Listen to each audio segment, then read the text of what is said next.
벤 버냉키 미국 연방준비제도 의장이 퇴임 전 마지막으로 주재하는 FOMC 정례회의가 현지 시간으로 28일부터 이틀간 열립니다. 수년간 신흥시장에 막대한 자금을 유입시켰던 양적 완화 정책의 추가 축소 여부가 결정되는 만큼 금융위기 소리 불거진 신흥부대는 중대 변수가 될 전망입니다. 고객정보 유출이 발생한 카드사 3곳으로부터 회원 이탈이 계속되자 신용평가사들이 해당 카드사의 신용등급 조정 검토에 들어갔습니다. 이번 사태로 신용도에 타격을 입은 카드사들이 주요 자금 조달 수단인 여전체 발행에도 차질을 빚을 수 있다는 우려가 제기되고 있습니다. 최경수 한국거래소 이사장은 서울 여의도에서 열린 출입 기자단 신년회에서 이제 세계 주식시장은 아시아, 유럽, 미주 시장이 이어지는 24시간 체제가 됐다며 우리도 이러한 흐름을 밟아치기 위해 거래 시간을 오후 4시로 연장해야 한다고 말했습니다. 안녕하십니까. 오늘장 내일장의 정혜림입니다. 1월 마지막 한 주입니다. 3거래일밖에 되진 않지만 어느 때보다도 긴 한 주를 보내고 있는 것 같습니다. 지난 주말부터 불어온 신흥국 금융위기 불안감에 테이퍼링 이슈, 실적 부진까지 이러한 악재들이 겹치면서 투자자들의 심리가 많이 위축된 모습입니다. 오전장까지만 해도 약보합권에서 움직이던 국내 증시 조금씩 반등 기조를 보이고 있는데요. 현 지수 흐름은 어떤지 함께 체크해보죠. 코스피 오늘 1909포인트에서 약보합 출발을 했습니다. 장 초반에는 FOMC 회의를 앞두고 경계감이 짙은 가운데 약보합권에서 움직였습니다. 하지만 오후장 들어서 개인과 기관의 적극 섞인 매수세에 힘입어 다시 한번 상승 쪽으로 방향을 바꿔줬는데요. 현재는 5포인트가량 상승하면서 1916선에서 거래가 되고 있습니다. 수급도 함께 체크해보죠. 오전장과 같은 그림이지만 매수 강도가 달라졌습니다. 외국인 2천억 원이 넘는 매도 물량을 쏟아내고 있고요. 개인이 방어해주고 있습니다. 1,400억 원이 넘는 매물을 사들이면서 지수 방어하고 있고요.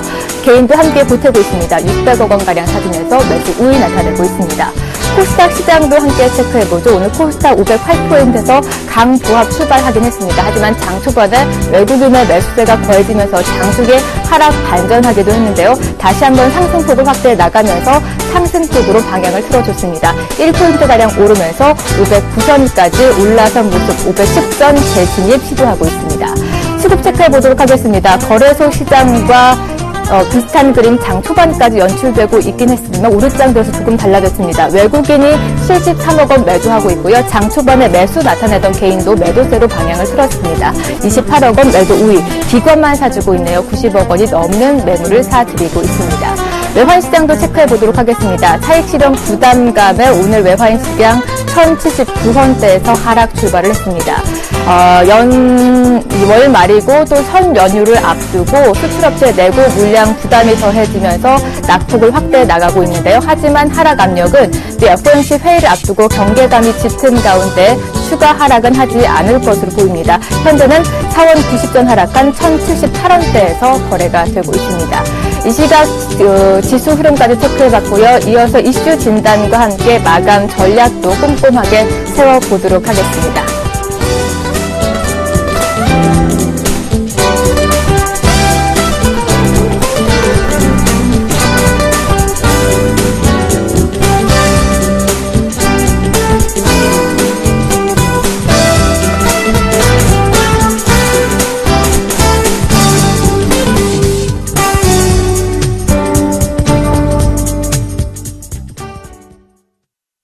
네. 신흥국 불안이 여전한 가운데 미 FOMC가 예정이 돼 있습니다. 진단 꼼꼼히 해보죠. 오늘은 우리투자증권의 이경빈 책임연구원과 함께하도록 하겠습니다. 안녕하십니까? 예, 안녕하십니까? 네, FOMC 회의가 예정이 돼 있습니다. 전년 대비 가치 한 100억 달러 규모로 축소할 것이다라는 이런 전망이 우세하고 있는데요. 관전 포인트부터 짚어보시죠. 네, 일단 28일, 29일 이틀 동안 미국 연준 FOMC 회의가 예정되어 있습니다. 현재 컨센서스는 12월에 결정했던 속도가 이어질 것으로 보고 있는데요. 지금 현재로서는 연준 정책 후퇴가 좀 더 강화될 가능성은 크지 않다고 보고 있습니다. 특히 미국 정치 고질적인 문제라고 볼 수 있는 재정적 불확실성도 남아있다는 점에 있어가지고 추가적인 자산 매입 규모를 축소할 가능성은 높지 않다고 보고 있습니다. 오는 2월 7일로 부채 한도 일시 무효화 법안이 만료되는데요. 아직까지도 공화당과 민주당이 협상을 시작하지 않은 것으로 보이는 상황에서 갑작스럽게 미국의 연준 정책을 후퇴시킬 이유는 없다고 보고 있습니다. 결국 미국 디폴트 위험 그리고 아직까지는 경기를 좀 더 확인해야 된다는 시각에 힘입어 연준이 기존 정책을 유지할 가능성이 높지 않나라는 판단을 하고 있습니다. 기존 정책이 우세할 것이다라고 전망하고 계시는데요. 그럼 이것을 분기점으로 국내 증시 금융 불안이 좀 안정세를 찾아갈 수 있을까요? 네, 이런 FOMC 회의 외에도 좀 주목하실 부분 중에 하나가 유럽의 4분기 GDP 경제 성장 발표에 좀 포커스를 맞추실 필요가 있겠는데요. 28일에는 영국, 29일에는 미국, 그리고 같은 29일 날 스페인의 4분기 경제 성장률 발표가 예정되어 있습니다. 미국 같은 경우는 전분기보다는 소폭 줄어들 것으로 예상되고는 있지만 그동안 컨센서스가 계속적으로 올라오면서 3.1% 성장이 예상되고 있고요. 영국과 스페인 같은 경우는 전분기보다도 좀 더 가속화된 성장을 보일 것으로 예상되고 있습니다. 따라서 결국 FOMC 회의에서 미국 통화정책의 빠른 후퇴는 없고 그리고 주요 선진국들의 그리고 유럽의 4분기 견조한 성장을 이루었음을 확인하기만 된다면은 국내 견조한 대포지션 그러니까 경상수지 흑자가 이어지고 있고 외환보유고 자체가 높다는 측면을 감안해 봤을 때 경기 회복이 가시화되고 있는 한국의 투자 매력도는 다시 한번 높아지지 않을까라는 생각을 하고 있습니다. 특히 작년 8월 흐름을 한번 생각해 보실 필요가 있겠는데요. 동남아시아 금융 불안에도 불구하고 코스피의 매력도가 부각되면서 단숨에 2050선을 회복하는 모습을 보였었는데 이번 FOMC 회의와 그리고 주요국들의 4분기 경제 성장률 발표를 계기로 한국의 매력도가 다시 한번 재평가받지 않을까 기대를 하고 있습니다. 네, 설 연휴까지 이제 내일밖에 거래일이 남지 않았습니다. 투자자들 다소 불안한 모습 보여주고 있는데요. 오늘장 마감 전략과 함께 내일 시장 전망까지 함께해 주시죠.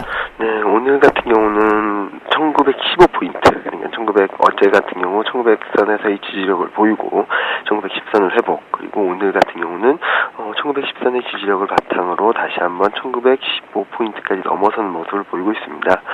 물론 외국인의 매도세가 여전함은 불안 요인으로 남아있지만 기관의 매수세가 꾸준히 유입되면서 코스피 반등세는 이어지고 있다는 판단을 하고 있는데요. 특히 환율 변수가 좀 더 잦아들면서 자동차 업종들이 반등세가 강하게 나타나고 있고 그리고 반도체 업종인 SK 하이닉스 그리고 화학의 대표주라고 볼 수 있는 롯데케미칼 그리고 조선 업종에서도 현대미포조선 등 각 업종의 대표주라고 할 수 있는 종목들이 반등 시도를 보이고 있다는 측면에서 시장 자체의 흐름은 좀 안정을 찾아가지 않을까라는 생각을 하고 있습니다. 내일 같은 경우는 FOMC 회의를 바로 앞두고 있다는 점에 있어가지고 강한 상승 탄력보다는 1900에서 1920선 사이에서 등락을 보일 가능성이 높다고 보고 있고요. 1920선을 회복하게 된다면은 설 연휴 이후 흐름을 한번 기대해봐도 좋지 않나라는 판단을 하고 있습니다. 네, 설 연휴를 앞두고 관망세가 짙어진 만큼 설 이후에 다시 한번 시장 체크해 보시면 좋으실 것 같습니다. 이렇게 우리투자증권 이경민 책임연구원과 함께했습니다. 오늘 말씀 고맙습니다. 네, 감사합니다. 네, 이어서 김중수 한흥 총재가 테이퍼력에 큰 변화는 없을 것이다라는 발언을 했습니다. 오늘 이 뉴스 클릭해보는 시간 갖도록 하겠습니다. 이어서 뉴스 클릭이 바로 이어집니다.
오늘 장에서 핫하게 떠오르고 있는 뉴스들 클릭해 보도록 하겠습니다. 오늘도 샘플러스의 김용준 멘토와 함께합니다. 어서 오세요. 네, 안녕하세요. 네, 오늘은 김중수 한은 총재가 미국 테이퍼링 속도 큰 변화는 없을 것, 이런 뉴스 클릭해 보도록 하겠습니다. 뉴스 자세히 살펴보면요, 테이퍼링 속도에는 큰 변화가 없을 것이고 최근 경제 상황은 예상치 못한 움직임이다라는 이런 발언을 김중수 총재가 했습니다. 이번 FOMC 회의는 벤 버냉키 의장이 주재하는 마지막 회의이기도 합니다. 신흥국 위기가 가시화가 되면서 회의 결과에 다시 한번 주목을 받게 되는데요. 김중수 한은 총재는 큰 변화가 없을 것이다, 이런 전망을 했는데 김용준 멘토는 어떻게 바라보고 계시나요? 큰 변화가 없다라는 얘기가 어떤 방향으로 말씀을 하시는 건지 좀 이해가 안 되는데요. 네. 지금 일단은 이제 FOMC 회의의 그 방향은 지금 어느 쪽으로 가는 거냐면, 지금 이제 아마 연례 회의가 1년에 한 8번 정도 열리죠. 네. 근데 이제 요번에 기조의 변화가 없다라는 것은 역시 예상처럼, 전체적인 그 FOMC에서, 그 양쪽 하나 규모 축소, 그러니까 채권 매입 규모를 100억 정도 줄일 거다. 이제 그 작년까지 넘은 게 이제 850억 불에서 이제 작년 연말에 이제 100억 불을 줄여놓은 상태고요.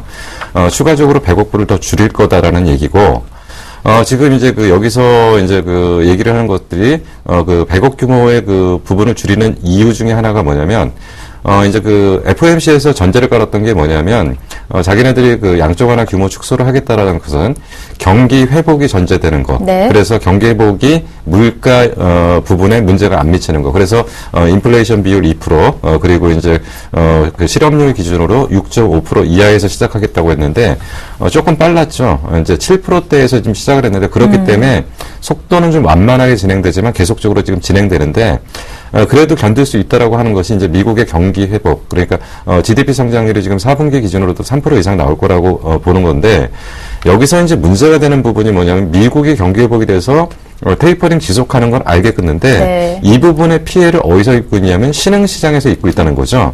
그렇기 때문에 이 신흥시장의 금융 위기의 본질이 어떻게 이어질 거냐가 지금 시장의 화두라고 보시면 될 것 같습니다. 네. 그렇다면 테이퍼링이 축소가 될 때, 확대가 될 때 신흥국의 반응도 좀 다를 것 같은데요. 어떻게 좀 전망하고 계시나요? 지금 이 배경을 좀 이해하셔야 됩니다. 그러니까 지금 이제 가만히 생각하시면 이 문제가 처음 터진 게 언제냐면, 네. 니먼 사태죠. 니먼 사태 터지고 나서 정확하게 미국이 헬리콥터 벤이라는 얘기죠. 헬리콥터 벤이라는 사람이 1차 양적 완화, 2차 양적 완화, 3차 양적 완화까지 진행을 하면서 2차 양적 완화까지 정확하게 유동성을 어느 정도로 풀었냐면 2조 5천억 불을 풀었습니다. 거기다가 추가적으로 매월 850억 불씩 매입하던 것들이 1년 이상 지속되기 때문에 거기서 1조억 불 이상 풀렸다라고 본다면 3조 5천억 불 정도 풀린 거죠. 거기다가 또 한 가지의 문제는 뭐냐면 유럽 쪽에서도 1조 유로 정도가 풀린 겁니다. 지금 근데 지금 여기서 이제 사람들이 뭐를 지금 착각을 하냐면 뭐 거기서 양쪽 하나 규모 일부 축소하는데 뭐 그렇게 대단히 문제가 될 거냐라고 생각을 하는데 이거는 굉장히 큰 차이입니다. 사실 미국에서 금리 1% 움직이면은 전 세계 유동성이 들었다 놨다 합니다. 근데 사실 지금까지 신흥국들이 펀드멘탈이 좋아서 지금까지 그 경기를 끌고 왔던 것이 아닌데 지금까지 원자재 가격이 오른 겁니까? 달러 가격이 떨어진 겁니까? 달러 가격이 달러 가격이 떨어진 네. 거죠. 원자재 가격은 가만히 있었습니다. 지금 이러한 배경들을 좀 이해를 해야 되는 거고 그러면 원자재 수출을 하는 나라들이 문제가 뭐냐면 지금까지 어떤 그런 상황들을 유지할 수 없다. 결국 이거는 또 한편으로 뒤집어 놓고 본다면 선진국 경기가 좋다라는 것은 반대로 선진국이 그만큼 이익을 낸다라는 것은 반대쪽에서 신흥시장 쪽에서 그만큼 손해를 본다는 얘기죠. 네. 이렇기 때문에 이 구조가 굉장히 복잡한 구조입니다. 그렇기 때문에 지금 미국이 계속적으로 테이퍼링을 지속한다라고 한다면 특히나 이머징 마켓 쪽에서의 글로벌 유동성의 부분은 굉장히 심각한 수준까지 갈 수가 있고 지금 사실 아르헨티나는 지금 시작이고요.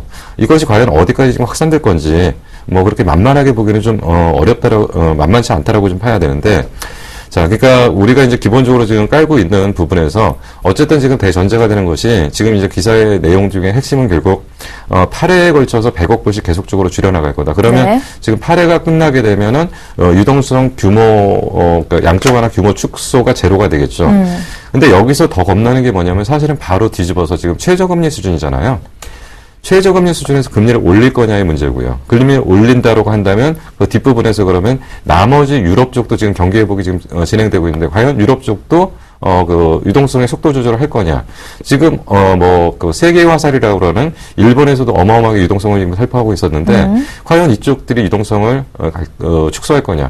이 얘기는 결국은 유럽, 미국, 일본은 선진국이라고 보는 거고요. 선진국 쪽에서의 유동성을 푸는 정책을 늦췄을 때는 아까 말씀드린 게 반대쪽 신흥국 쪽에서는 문제가 생긴다는 거죠. 그래서 이러한 작은 구조들이 지금 반발적으로 끝날 문제들은 아닙니다. 그리고 사실 이거를 갖다가 이제 주식 투자를 하시는 분들이 굉장히 복잡한 변수들이 많은데 뭐 이런 것까지 신경 써가면서 살아야 되냐라고 하는데 사실 굉장히 좀 신경을 써야 될 부분입니다. 그렇기 때문에 지금 이제 그 시장은 그 대형주 쪽에서는 그동안 계속적으로 여러 가지 이제 그 그러니까 환율적인 부분이 나빠졌기 때문에 조금 문제가 됐던 부분들이 이번 이제 환율적인 부분이 해소가 되면 좀 나아질 거 아니냐라고 생각할 수 있는데 그렇게 간단하게 볼 문제는 아니라는 거고 사실은 이거를 갖다가 이제 97년도 이제 그 동남아시아 쪽에 금융위기하고 비교해서 해석하는 사람들이 있는데 아직까지 파장이 그 정도는 아닙니다. 그러나 이것이 이제 결국 2015년도 초 아니면 2014년도 말 정도가 가게 되면 양적 완화 규모 축소 내지는 제로가 될 거고 거기서 이제 금리 인하되면서 본격적인 통화 환수 조치가 이루어진다면 이것은 그렇게 생각보다 만만치 않을 거라고 보는데 근데 이제 여기서 이제 반대쪽에서 중심 쪽에서 지지대 역할을 하는 것이 뭐냐면 경기 회복이라는 거죠. 네. 경기 회복이라는 게 대전제가 깔려 있는데 그거는 무슨 얘기냐면 선진국 중심의 경기 회복이라는 얘기입니다. 그러니까 이런 것들이 합쳐져서 중국을 중심으로 한 이머징 쪽에서의 경기 회복이 나타나야지만이 전체적인 펀더멘털이 견디면서 유동성 흡수 정책에 대응할 수 있다라고 판단이 됩니다. 네, 테이퍼링 이슈에 대해서 내성이 생길 법한데 그래서 다소 관심이 무뎌질 수 있지만 끝까지 관심을 받고 좀 잘 지켜봐야 할 점인 것 같습니다. 그렇다면 이번 주에 이제 설 연휴를 앞두고 오늘 내일 이거래일밖에 남지 않았습니다. 투자자들은 좀 시장 대응하기 힘들 것 같은데요. 이렇게 신흥국 금융 불안과 함께 테이퍼링 이슈 실적 부진까지 겹치면서 이번 결과에 다시 한번 주목을 받게 됩니다. 대응 전략 좀 더 꼼꼼하게 체크해 봐야 될 것 같은데 리스크 관리를 해야 될지 아니면 현금을 확보를 해야 될지 아니면 이 기회를 좀 저가 매수로 접근해야 할지 좀 꼼꼼하게 짚어주시죠. 먼저 이제 국내 증시의 반등 가능성은 이런 각도에서 보셔야 됩니다. 이제 대형주 쪽과 중소형주로 나눠야죠. 네. 근데 대형주 쪽에 대해서는 부정적인 시각이고요. 중소형주 쪽에서는 긍정적인 시각에 매수의 기회로 판단이 됩니다. 결국 이제 FOMC에서 요번에 하던 안 하던 근데 이제 그 이미 칼을 뽑았기 때문에 이제 12월 달에 버냉키가 칼을 뽑았기 때문에 요번에도 100억 유로 축소는 거의 기정사실로 받아들여야 될 겁니다. 네. 근데 이걸 갖다가 그냥 그렇대더라 해서 이미 주가에 반영됐다고 보기보다는 분명히 100억 불을 추가적으로 더 한다면 금융시장 특히나 이머징 마켓 쪽에서 금융 불안은 여전히 나타날 수밖에 없다라고 보시는 게 맞을 거고요. 이것이 그 실질적인 펀더멘털에 어떤 영향을 미친다 안 미친다 이전에 심리적인 부분입니다. 심리적인 부분에서 분명히 국내 증시에는 부정적인 역할을 미칠 수밖에 없다라고 판단이 됩니다. 다만 이제 그 국내 증시에서 한 가지 이제 긍정적인 요소가 나타나는 것은 결국 미국에서 지속적인 양적 완화 규모 축소란 얘기는 결국은 달러의 푸는 속도를 줄인다는 얘기고요. 네. 이것은 한편으로 보면 달러 강세로 이어지는 거기 때문에 원 달러 상황에서는 달러 강세 요소 그러니까 원화가 그동안 그러니까 원화가 지금 강세를 보이면서 대외적인 수출 여건이 나빴던 것들에 대한 일정 부분을 상쇄한다. 또 거기다가 이제 그 지금 신흥국 쪽에서 전체적으로 문제가 생기다 보니까 위험자산 선호 현상이 아니라 위험자산 회피 현상이 나타나면서 엔화 쪽으로 자금을 몰리는 거고요. 최근에 엔화가 102엔대로 떨어지는 것도 이런 배경이 깔려 있다고 보시면 됩니다. 그렇기 때문에 결국 엔화 강세. 그렇다고 한다면 달러 강세, 엔화 강세는 원화에 대해서는 긍정적인 모습을 보이기 때문에 최소한 대외 무역 조건은 긍정적인 방향으로 흘러간다는 겁니다. 그래서 지금 현재 그 테이퍼링의 100억 불을 지속적으로 축소하는 것을 갖고 단순하게 상황을 판단할 것은 아니고요. 어떤 심리적인 부분을 감내할 수 있느냐와 대외 무역 조건이 해소되는지를 보면서 가장 중요한 변수는 이거라고 보입니다. 국내 주요 기업들의 실적이 안 좋기 때문에 지금 문제가 되는 부분이고요.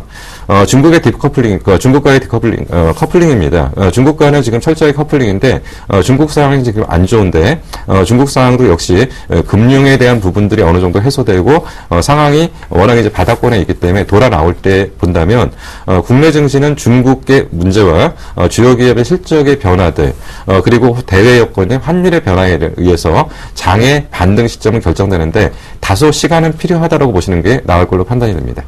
빠른 반등을 기대하기보다는 다소의 점진적인 반등 예상하셨습니다. 이렇게 오늘 뉴스 클릭해봤고요. 오늘 말씀 고맙습니다. 네, 감사합니다. 네, 이어서 오늘장 특징주를 뽑아서 낱낱이 파헤쳐드리는 나문의 Y가 곧바로 이어집니다.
안녕하십니까.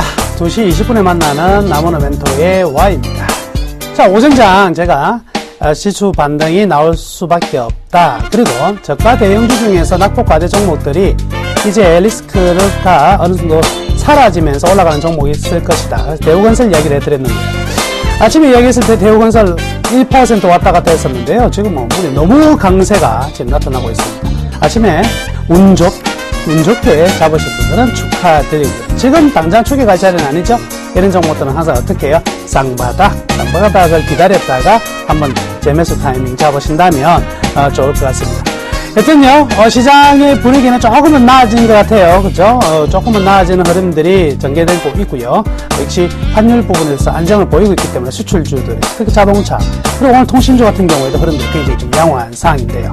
오늘은 남문의 Y에는 어떤 종목을 가져왔느냐? 오늘은 삼성중공업을 가져왔습니다. 실적 발표가 되었었죠. 삼성중공업이요, 실적 발표한 이후에 계속 급락의 흐름들이 나타나고 있습니다. 지금 3.36% 정도 하락하면서 43,100원 기록되고 있는데요. 4분기 영업 실적이요, 영업 손실이 179억으로 이제 적자가 전환이 되었습니다. 통상 이제 한 2천억 이상의 흑자 전망을 했었는데요. 적자로 나오다 보니까 이거 뭐야 해서 오늘 외국인과 기관 모두 다 던져 나오고 있는 부분이고요. 특히 이 실적뿐만이 아니라 이제 전망치에 대해서도 드릴십 부분이 굉장히 좀 축소되지 않나 하는 우려와, 그리고 올해도 드릴십 부분 조금 신규 수주도 많이 감소될 수 있다, 이런 내용까지 나오면서 계속 지금 조선주의 하락과 더불어서 동반적으로 이제 하락하고 있는 모습인데요. 자, 오늘의 어떤 수급적인 측면을 보면은요, 외국인과 기관 동반 매도인데 매도 규모가 상당히 좀 큽니다.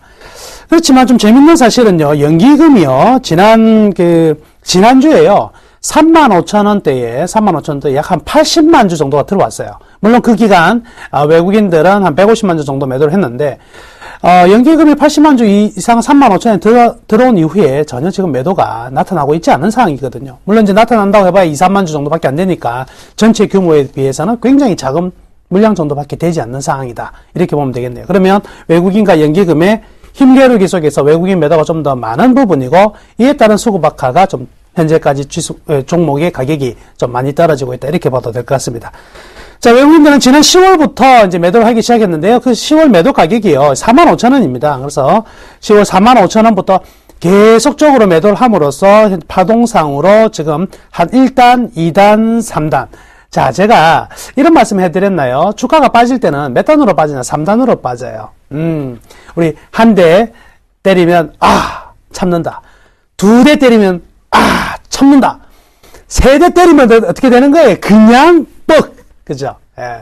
사람의 심리가 이 세 번째 충격이 굉장히 크기 때문에 3단 하락의 마지막 끝단은요, 대부분의 경우가 투매가 나오는 경우가 많죠. 그래서 3단 하락이면 하락은 완성되었다 보는 게 거의 일반적인 흐름이었거든요. 그러면 지금의 하락은요, 3단을 살짝 넘어가는 3.5단? 이 정도 볼 수 있으니까요. 굉장히 수급적인 부분에 과대 낙폭된 상태다, 이렇게 볼 수가 있겠습니다. 자, 그러면 이 삼성중공업에 대해서 여러 가지 이제 의견들이 많이 엇갈리는데, 우리가 집중적으로 관찰해야 될 포인트는 무엇이냐? 첫 번째는요, 이미 이제 실적에 대한 우려, 4분기 실적에 대한 우려는 이미 충분히 반영이 되어 있는데, 이 지금 영업 손실이 179억으로 적자 전환 나왔는데, 가만히 보시면은요, 여기에 2,200억이 뭔지 아세요? 상여금으로 지급된 금액입니다. 그러면 그냥 2,000억이 넘어버리죠? 그리고 기억나시죠? 태안 유출 사건, 기름 유출 사건, 거기에 대한 대손 충당금 아직도 적립 중이거든요. 이런 일회성 손실 비용이 들어가서, 마이너스 179억이 나온 거예요. 그럼 일회성 비용이 빠져버리면, 이거는 지금 예상치에 부합되는 영업이익 2천억 이상의 영업이익이 이번 4분기에도 나왔다는 거죠. 그러니까 숫자적으로 보고 있는 것이 아니라 이 숫자의 내용이 무엇인가를 판단해 본다면, 지금 주가는 현저히 많이 반영된 것을 넘어서 너무 이제 과대 매도가 나왔다, 이렇게 볼 수가 있겠네요. 그리고요, 올해 수주 목표가 150달러로 지금 지난해 목표치가 130달러 했으니까 15% 정도 상향 조정했는데, 재밌는 사실은요, 지난해 목표치가 130억 달러였거든요. 그거를 넘었어요. 133억 달러로 지난해 같은 경우에도 수주치를 능가했거든요. 그렇다고 본다면 지금 삼성중공업은요, 수주 목표를 절대 공격적으로 잡고 있지 않다는 거죠. 전부 다 보수적으로 잡았다. 그런데 지난해 이제 2013년을 보면은요, 지금 삼성중공업에 대한 우려를 하고 있는 이유가 과거 삼성중공업의 주가가 올라갔을 때 뭐 가지고 올라갔냐면 바로 드릴십이죠. 배에서 드릴로 뚫어가지고 기름을 채는 드릴십인데 이거 가지고 수익을 많이 났단 말이죠. 그래서 전체 매출액이나 이익의 비중이 한 45%가 반 정도가 드릴십에서 났거든요. 그런데 2013년에 드릴십이 많이 안 나왔어요. 왜 그럴까요? 유가가 그만 하니까 신규 드릴십 발주가 별로 안 나왔습니다. 그리고 저가 배들 나왔는데 저가 배는 철저히 안 해버렸거든요. 그런데 이제 드릴십 그럼 올해도 드릴십에 대한 기대치는 없느냐? 자, 그건 아니다라는 거죠. 그거는 좀 이따 체크해 보겠습니다. 여튼요, 삼성중공업은 지금 보수적인 수주 전망을 잡고 있는데 작년에도 넘어섰고 초과 달성했었고요. 올해도 155달러로 전년 대비 15% 증가된 부분도 이것도 충분히 넘을 가능성이 크다. 이 부분을 봐야 되겠습니다. 자, 그러면 아까 방금 말씀해드렸다시피 이 드릴십 비중이 45%에서 30%까지 떨어졌는데 그럼 이제 뭘 가지고 삼성중공업은 이제 먹고 살아야 될 것인가? 대표적인 게요, FPSO라고 우리 부유식, 물 위에 떠 있는 물 위에 떠서 그 플랜트죠. 그 플랜트가 물 위에 떠 있는 건데 원유를 캐고 그 상태에서 저장하는 장치입니다. 생산도를 같이 하고 있는 이 FPSO에 대한 매출이 올해는 좀 극대화될 가능성이 굉장히 높다. 이렇게 봐야 될 것 같고요. 또 이제 LNG의 선들이 이제 대규모 이 셰일가스뿐만이 아니라 전반적인 글로벌에서 LNG 선의 수요가 굉장히 많아지고 있는 부분인데 여기에서 새로운 매출과 그리고 이익이 만들어질 수 있느냐? 이 부분인 것 같습니다. 그래서 드릴십에 대한 비중, 그게 그대로 30% 유지가 되는 가운데 FPSO와 LNG에서 어느 정도 극대화가 나오느냐에 따라서 삼성중공업의 실적은 올해 한 해 완전히 변화를 겪을 수밖에 없다. 이렇게 봐야 되겠네요. 그래서 가장 중요한 포인트는 그 포인트고요. 추가적으로 하나 더 체크한다면은요, 역시 지금 나와 있는 이 올해 같은 경우는 이제 벌크선도 신규 발주가 좀 많이 나올 것 같은데 이 BDI 지수와 그리고 클락슨 신조선가 같이 이제 비교를 해야 될 부분이 되겠네요. 자, 그러면 2014년 올 한 해의 이 삼성중공업의 전망은 한마디로 코멘트를 하자면은요, 14년은 글로벌 경기 분명히 확장 국면입니다. 확장 국면이라면 조선업 전반적으로 턴어라운드가 될 수밖에 없다. 이 여기에 대한 지표를 가장 극명히 보여주는 게 바로 이제 클락슨 신조선가. 새로운 배를 만들어낼 때 그 가격인데 그 가격이 지속적으로 지금 상승하고 있다는 거죠. 그렇기 때문에 운임지수, 벌크성 운임지수가 떨어짐으로써 이 해운주들의 실적은 굉장히 떨어지고 있는 부분이지만 그 신조선가의 상승은요, 조선업 전반적으로 실적이 좋아질 수밖에 없는 상황이다. 이렇게 봐야 될 것 같습니다. 자, 그리고요, 1분기에 아주 좋은 뉴스가 하나 있는데요. 바로 이제 드릴십 신규 한 2척 정도 예측 중이고요. 또한 이 액화 천연 가스 설비, 즉 FLNG선 같은 경우에도 지금 1분기에 수주 가능성이 굉장히 높은 상황입니다. 어느 정도 가격이 1조 넘어가는 부분이죠. 그래서 이 두 가지가 1분기에 빵 터질 가능성이 많은 상황이죠. 그렇다고 본다면 현재는 어떤 상황이요? 모든 불확실성이 제거되고 실적까지 마지막, 그죠? 그리고 BDI 지수 떨어졌고 조선주 조정을 다 받은, 그리고 시장 충격까지 받은 지점이기 때문에 이제는 자연 반등이라도 나올 자리가 아니겠나, 이렇게 볼 수가 있겠네요. 그래서 현재 이제 그림을 하나 보시면은요, 이 삼성중공업의 이 실적, 매출액과 영업이익 좀 떨어진 부분이 올해 한 1분기를 기점으로 턴어라운드가 될 가능성이 굉장히 많다. 그렇다면 1분기라면 바로 지금 구간이죠. 지금 구간에 어느 정도 통과하지 않겠나, 이렇게 생각해 볼 수가 있겠네요. 그러면 이미 결론이 나왔다고 볼 수가 있겠습니다.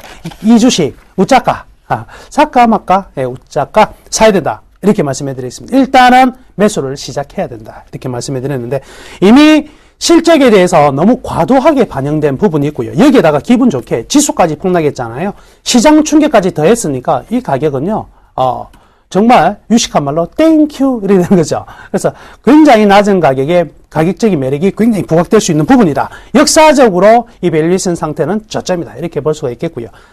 향후 이제 이 FPSO라든지 LNG선에 대한 수준은요, 그 덤이다 이거죠, 덤. 이미 뭐 자체적인 내재 가치만 봐도 이 종목은 분명히 저평가 구간에 현재 들어와 있다. 어느 정도 저평가되어 있는지 제가 그림을 통해서 보여드릴게요. 자, 보시죠. 밸류밴드 차트에 지금 어느 단계에 와 있냐면 최하단 부분에 와 있죠. 그래서 가장 지금 주가의 부분에서 내림막이 있었다가 그 다음 밴드가 어떻게 되죠? 1분기, 1분기를 턴해서 2분기에 가는 방향이, 밴드 방향이 전부 다 우상향입니다. 이게 컨센서스예요. 제가 그린 게 아니라 이 데이터는요, 이 기관들의 애널리스트들이 전부 다 이렇게 예측한 거를 종합해가지고 평균된 가격을 제가 이렇게 밴드로 만든 거거든요. 이렇다고 본다면 지금 삼성 중공업의 밸류밴드 하에서의 최남단 얼마나 기분 좋겠습니까?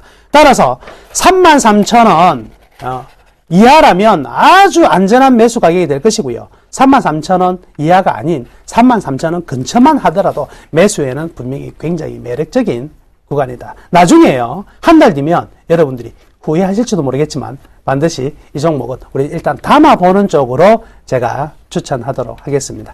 자, 오늘 Y는요 여기서 마치겠고요. 남은 시간 정리 잘 하시고 내일 뵙겠습니다. 감사합니다.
네, 그동안 선물 시장의 주도 세력이었던 외국인의 관망세가 짙어지는 가운데 이제는 기관 쪽의 플레이가 중요해진 시점입니다. 선물 동향도 좀 더 꼼꼼하게 체크해보죠. 선물왕 주생 김동 멘토와 함께합니다.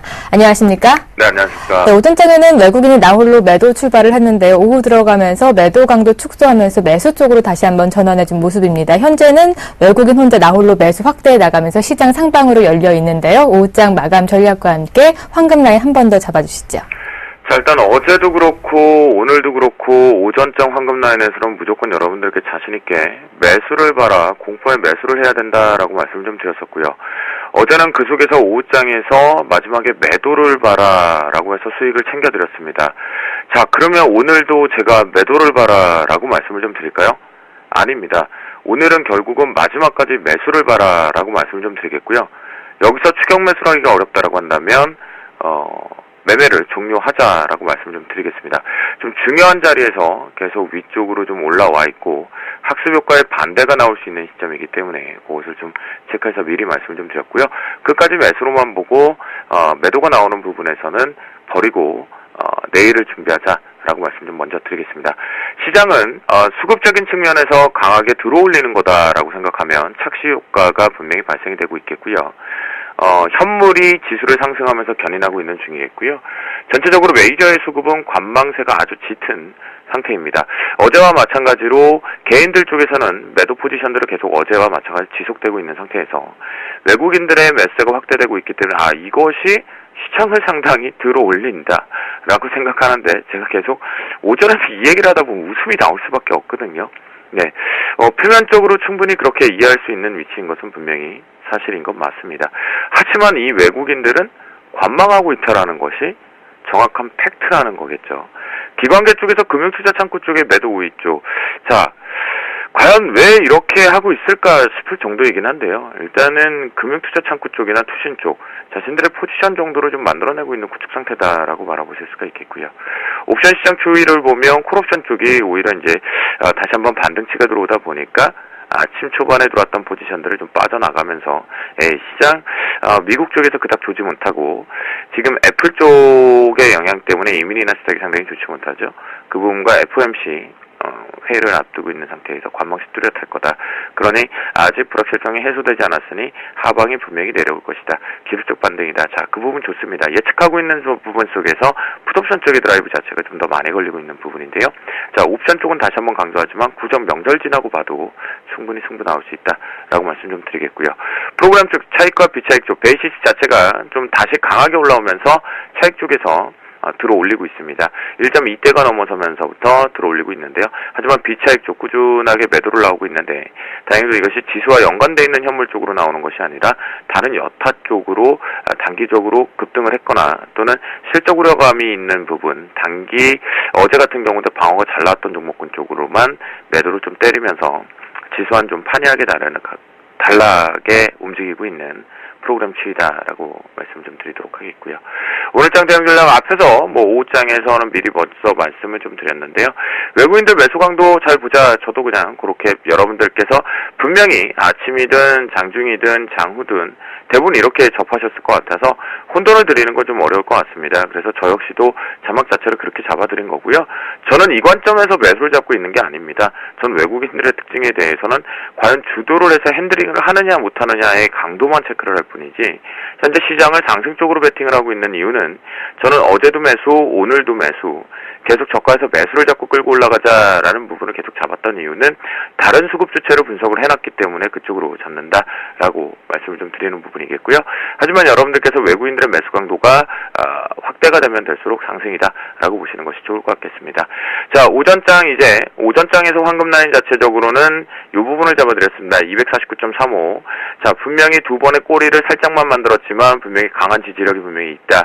수급적인 측면에서 다 노하우이기 때문에 말씀을 드릴 수는 없었지만 매수 쪽으로 봐야 된다라고 말씀을 좀 드렸고 강하게 들어올리면서 다시 한번 반등치로 올라왔는데요. 자, 제가 보는 관점에서 어제도 두 자리 중요한 변곡 자리 다 찍을 만큼 찍었고요. 어제 이제 요 부분 여러분들께서 요거는 오호 이러셨을 텐데 전 분명히 자신 있게 계속 매도라고 말씀을 좀 드렸고요. 매도 마지막까지 수익을 내고 나오셨던 분들이 분명히 있을 것 같은데요. 오늘도 중요한 맥점 자리가 지금 찍을 만큼 거의 다 찍었다라고 말씀을 좀 드리겠고요. 어제와 마찬가지로 판이하게 오버랩을 걸 수 있는 자리는 분명하긴 하지만 지금 수급의 변화 추이가 분명히 있기 때문에 추가적으로 마지막까지 매수로만 보고 그것이 어렵다라고 한다면 매매를 종료하자라고 말씀을 좀 드리는데요. 자, 오후장 황금 라인은요 250.80으로 설정을 좀 해서 말씀을 좀 드리겠습니다. 자, 이 부분 마지막까지 훼손하지 않는다라면 매수 쪽으로 수익을 챙겨놓고 짧게 끊어내시고요. 자, 매수 포지션 자체로 오버나잇을 하고 싶어 하시는 분들이 있는데요. 어제 야간장 상당히 스펙타클했습니다.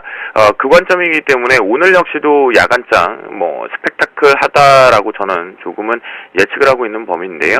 그렇기 때문에 오버나잇 하지 마시고요. 야간장 들어가셔서 대응하시는 모습들이 좀 좋지 않을까 싶고요. 내일 이제 구정 명절을 앞두고 하루 정도 남아있는 상태인데요. 좀 많이 한산하지 않을까 싶습니다. 그래서 오전장 승부만 좀 봐야 될 것 같은데 현재 시장에서 계속 도배되고 있는 부분에 아르헨티나 부분 제가 그 부분 하나만 말씀을 좀 드리면 스페인 쪽으로 확산이 나가지 않는다라고 한다면 위험성, 핑계를 만들어내는 달러 자체의 가치가 상당히 좋다. 그러니까 달러의 강세 쪽으로 결국 믿을 건 달러다라는 얘기를 하고 싶어하는 그런 암묵적인 부분의 시위 기조다라고 바라보시는 것이 가장 좋겠다라고 말씀 좀 드리겠고요. 오늘은 현대 기아차를 필두로 해서 자동차 그리고 IT 부품 쪽에서 삼성전자 쪽에 드라이브로 걸 수 있는 부분 이쪽의 바운딩 자체가 시장을 방어하면서 올라오고 있는 기조다. 그렇다고 한다면 현물이 지금 꺾여 나갈 생각을 안 하고 있기 때문에 매수 쪽으로 봐야 된다라고 말씀을 좀 드리도록 하겠습니다. 네, 내일 오전장 전망까지 한 번 더 내다봐 주시면서 오늘도 외국인 매수 강도 확대 체크해보자. 확대되면 될수록 상승이고요. 오늘 황금라인 250.80 잡아주셨는데 훼손되지만 않는다면 끝까지 매수 전략하면서 수익 챙기자라는 말씀까지 해주셨습니다. 오늘 말씀 고맙습니다. 네, 감사합니다.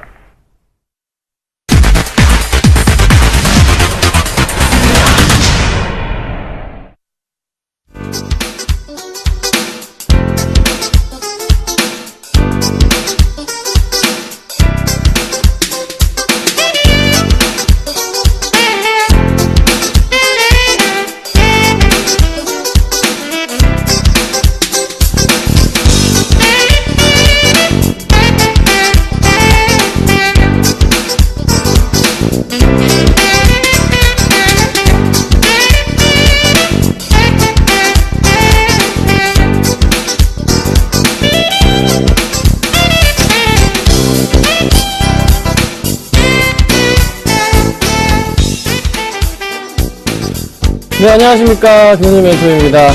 네, 제가 인사가 조금 늦었네요. 죄송합니다. 자, 지수가 조금 회복을 하고 있어요. 오전에 나왔을 때보다 많이 좋아졌습니다. 이참에서 이제 어떻게 대응해야 될지, 매수해야 될지에 대한 여부가 굉장히 고민이실 것 같아요. 자, 저 같은 경우도 가지고 나온 종목 굉장히 많이 빗나가기도 합니다. 자, 먼저 제가 오늘 손절을 하고자 합니다. 사과 말씀부터 드리고 두 종목을 좀 정리하도록 하겠습니다. 깔끔하게 갈게요. 수급이요. 오늘 이렇게 지수가 반등 주는데 수급이 안 들어옵니다. 기간이 이렇게 이틀째 샀는데 추천드린 종목 중에서 두 종목 수급이 굉장히 안 좋습니다. 치고 가겠습니다. 먼저 죄송하다는 말씀부터 제가 드리도록 하겠습니다. LG 디스플레이하고요. 이라이콤은 제가 정리해 버리도록 하겠습니다. 두 종목 다 이걸 노렸어요. 애플과 차이나 모바일 효과를 노렸던 종목입니다. 그렇죠? 그런데 두 종목 다 수급이 오늘 굉장히 좋지가 않습니다. 안 보셔도 됩니다. 제가 또 확인하고 왔거든요. 굉장히 좋지가 않습니다. 이유는요. 간밤에 이제 애플 실적이 나와줬어요. 예상치보다는 좋았습니다. 그런데 1, 2분기, 2분기 실적 자체가 좋지 않다.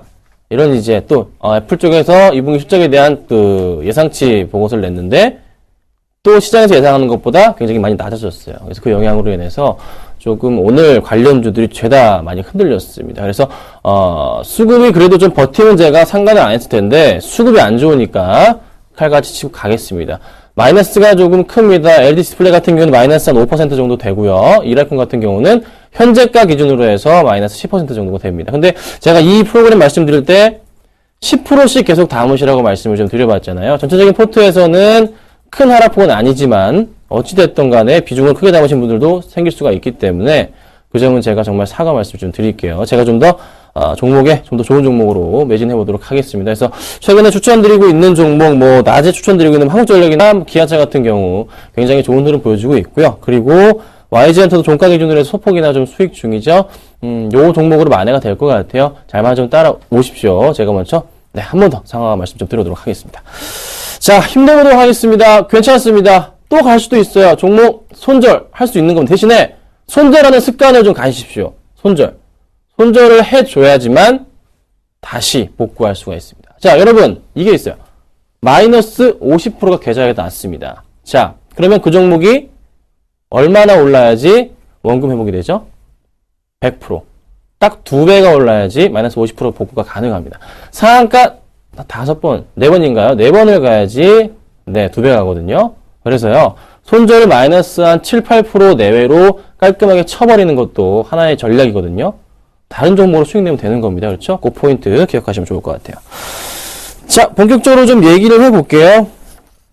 조금 여러 가지 좀 재밌는 얘기를 좀 드리고 싶은데요. 오늘은 제가 먼저 그 오늘장 100점주 얘기를 조금 드려보고요. 상담을 해드릴까 하는데, 상담은 다음 번호로 문자를 주세요. 그러면 제가 바로바로 상담을 해드릴 겁니다. 013-3366-0110번입니다. 자, 지금 문자 번호가 나가고 있을 겁니다. 아래 번호로 문자 주시면요. 제가 상담을 모두 해드리도록 하겠습니다.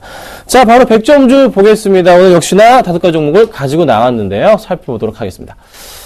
자, 수급이 굉장히 좋은 종목들이에요. 오늘장에서. 기아차, 한국전력. 더 이상 AS도 하기 싫은 정도의 얘기를 드렸던 종목군이네요. KT, SK텔레콤, 서울반도체입니다. 자, 오늘요. 통신주들이 활약이 굉장했어요. 그렇죠? 엄청나게 많이 오릅니다. 이유가 뭘까요? 자, 먼저 통신주의 상승폭과 더불어서 수급적인 부분을 조금 살펴봐 드리도록 하겠습니다.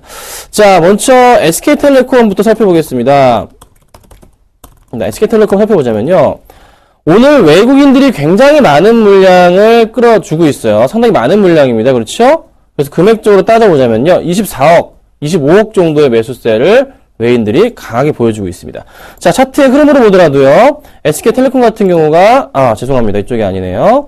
SK텔레콤 같은 경우 주가 흐름 자체에서 보자면 그렇게 빠지던 주봉인데요. 그렇게 빠지던 흐름에서 상승 쪽으로 전환이 크게 나타나고 있고요. 일봉으로 보더라도 SK텔레콤 그렇게 윗바닥까지 내려온 이후부터 해서 다시 원상 복구를 강하게. 그러니까 큰 흐름에서 봤을 때, 이 큰 흐름에서 봤을 때 싸다는 거죠. 싸다. 통신주 전반이. SK텔레콤 뿐만이 아니라 같이 KT도 보자면 KT 같은 경우에도 역시나 가격 매립대 발생해서 오늘 급등을 합니다. 수급적인 부분도 오늘 굉장히 매력적으로 많은 물량이 들어와 줍니다. 외인들 중심으로 해서요. 그래서 그 포인트 보시면 될 것 같고요. 조금 제가 걱정인 점은 실적이 너무나 좋아서 이렇게 상승을 해줬는데 이 포인트가 얼마나 지속이 될지에 대한 여부, 그 포인트가 가장 중요할 것 같은데요.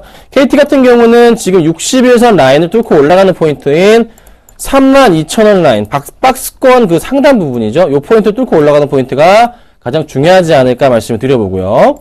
자, SK텔레콤 같은 경우에는요. 보통 이렇게 주가가 많이 밀린 경우에는요. 전 저점 위까지 올려놓습니다. 1차적인 반등이라 그래요. 그래서 5포인트가 나오는데 전체적인 좀 큰 흐름을 볼 때 2013년 중반부터 해가지고 바닥 라인에 대한 부분 상승 쪽으로 이렇게 가닥을 잡고 있잖아요. 그러면 얼마까지 올라갈까? 일단 이 라인 정도까지는 회복을 시켜줍니다. 그리고 나서 이 라인부터 시작해서 요 포인트요. 여기서부터 해서 그 고점 라인까지 해당하는 포인트, 전 고점 라인까지의 보통 그 가운데 정도 가격까지는 상승을 가지고 오거든요. 얼마입니까?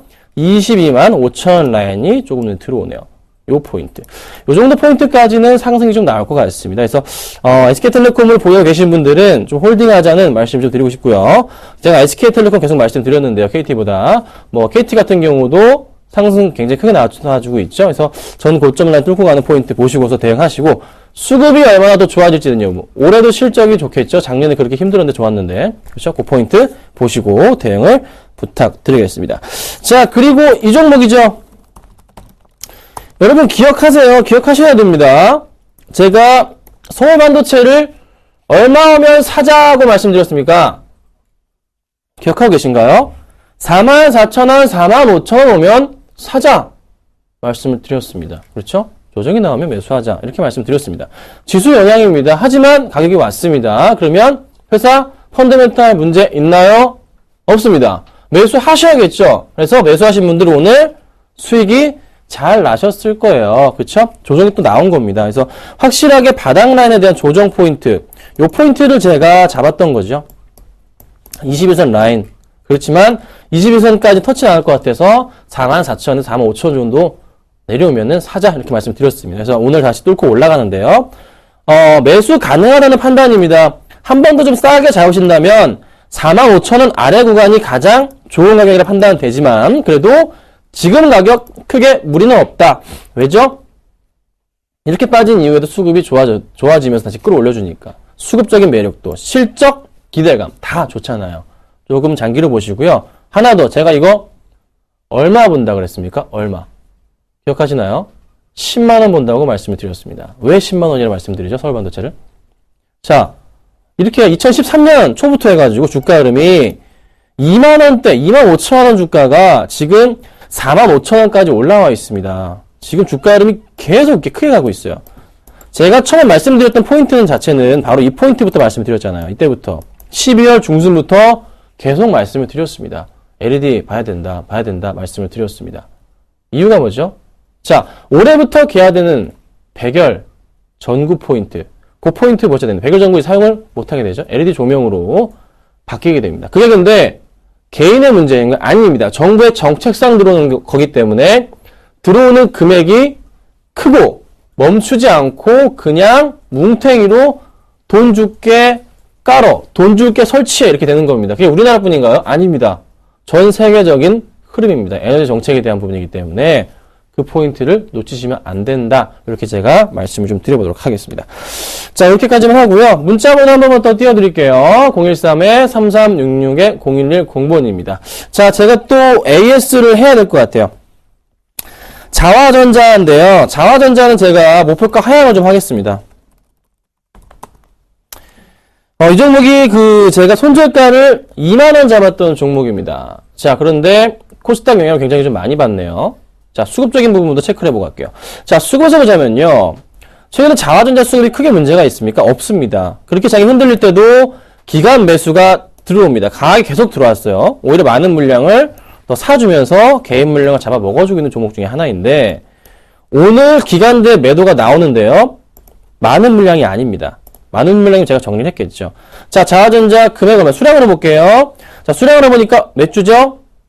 13,000주 매도세 잡히는데 우리 기금, 연기기금 매수가 좀 소폭 잡히네요. 장 끝나고 봐야겠지만 어찌됐든 간에 최근 들어서 매수했던 그 많은 물량에 대비해서 적다는 거 확실하게 한번 다시 상승 쪽으로 전환. 왜죠?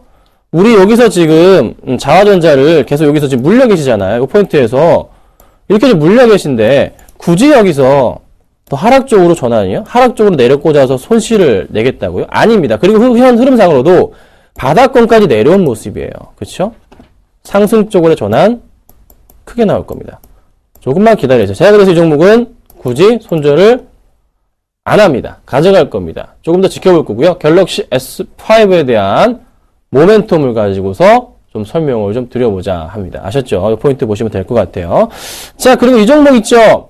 이거를 제가 매수 사인을 드려도 될 것 같아요. 관심 있으신 분들만 살펴보세요. 먼저 이 종목은 4만원대부터 계속적으로 4만원 아래 4만 2, 3천원부터 사인을 드렸던 종목입니다. 이 점은 꼭 유념하시고 대응하셔야 됩니다. 먼저 이제 방송상으로도 매수 사인을 가격이 낮을 때 드렸던 종목이에요. 그 포인트는 기억을 해주세요. 하지만 많이 내려왔습니다. 지수 영향을 이틀 동안 강하게 좀 받았는데요. 자, 셀트리온 모멘텀 보겠습니다. 램심한 모멘텀 있죠? 셀트리온이 홍콩 관련해서 한 얘기가 있습니다. 또 얘기할까요? 매출 1조 5천억. 이게 꿈일까요? 아닙니다. 사실입니다. 올해 매출액이 사실 그렇게 될 가능성이 굉장히 높습니다. 자, 작년 매출액이요? 어느 정도 그냥 했습니다. 좋지도 않고 나쁘지도 않고요. 그냥 예상치 정도 나올 겁니다. 올해부터 갑자기 크게 뛰기 시작합니다. 그래서 그 포인트 보셔야 되고요. 21선을 깨고 내려가면서 오늘 다시 반등해주는 그런 포인트이기 때문에 추가 매수 가능하다는 의견, 또 신규 매수 접근도 가능하다는 의견을 드리고 싶습니다. 정말 상승이 좀 더 나올 가능성. 커다란 N자형 파동 자체가 나올 수 있는 그런 포인트가 조금 진입돼 있지 않나라는 판단이에요. 매수 가능 의견 드리겠고요. 조금 더 자세한 내용은 제가 언제요? 조금 있다가 3시에 무료 방송에서 자세하게 말씀을 드릴 겁니다. 아셨죠? 그러니까 꼭 방문하셔가지고 얘기를 조금 드려보시면 좋을 것 같아요. 아셨죠? 셀트리온도 역시나 양호하다. 이렇게 제가 의견을 드려볼게요. 자, 오늘은 제가 사실 문자가 많이 오고 있는데요. AS를 좀 많이 해드리고 있는 겁니다. 문자는요, 제가 도움을 드릴 테니까요. 잠시만 기다려주세요. 자, 그리고 오늘 바로 추천주 얘기를 해볼게요. 오늘 이 종목 가지고 나왔어요. 제가 힘을 좀 내야 됩니다. 그렇죠? 자, 이 종목 롯데케미칼 한 3% 먹고 나왔던 종목입니다. 어디서요? 오전 방송에서 수익을 내고 나왔던 종목입니다. 바닥 포인트 차트 볼까요? 바닥 포인트 추천드려서 깔끔하게 여기서 먹고 나왔던 종목 중에 하나예요. 왜 다시 추천을 하느냐? 왜? 뭐가 보여서? 작은 W자 파동 자체 일단 보여서 긍정적이고 수급적인 부분도 크게 리스크는 없어 보입니다. 업황에 대한 기대감 크고요. 실적에 대한 기대감 역시 조금 기대해볼 만하다는 겁니다. 그래서 올 경기 회복, 뭐 약간 신흥국 문제가 있긴 하지만 분명히 국내에서는 큰 영향은 없지 않을까, 좀 제한적이지 않을까라는 판단이에요. 그 포인트 보시면 될 것 같아요. 그래서 매수가를 좀 잡아드릴게요. 자, 롯데케미칼은요, 매수가를 이렇게 보셔야 됩니다. 제가 이 종목은요, 오늘 종가로 매수가 들어갑니다. 어제 YG엔터도 제가 종가 매수 들어갔죠? 자, YG엔터 오늘, 내일 안으로 매수하셔야 됩니다. 제 판단은요, 설 이후에 신규 앨범 나올 것 같아요. 그 포인트 기억하시고요. 롯데케미칼도 역시나 오늘 종가 매수 들어가겠습니다. 목표가는요, 길게 안 봅니다. 22만 5천원까지 보도록 하고요. 손절가는요, 22만원 딱 보고서, 22만원이 아닌데요. 제가 잘못 적어드린 것 같네요. 네, 좀 아래에 다시 잡아드릴게요. 20만원대 초반으로 20만원 잡겠습니다. 20만원이요. 손절가는 20만원입니다. 네, 감사합니다. 제가 잘못 적어드렸어요. 20만원으로 수정해서 대응하도록 하겠습니다. 자, 오늘 제가 롯데케미칼까지 말씀을 드려봤고요. 조금 있다가 무료 방송 3시에서 찾아뵙도록 하겠습니다. 감사합니다. 최근 신흥국 통화 가치가 급락하는 등 금융시장이 불안한 가운데 인도가 기준금리를 전격 인상하면서 통화 가치 방어에 나선 모습입니다. 이 시장의 예상을 깨고요. 기준금리를 8%대로 0.25%포인트 전격 인상한 소식 전해드립니다. 오늘 국내 양증시 강보학 마감을 지을 것 같고요. 환율은 다시 한번 1980원대로 올라선 모습입니다. 오늘장 내일장 오늘 준비한 소식은 여기까지입니다. 저는 내일 오후 2시에 다시 찾아오도록 하겠습니다. 시청해주신 여러분 고맙습니다.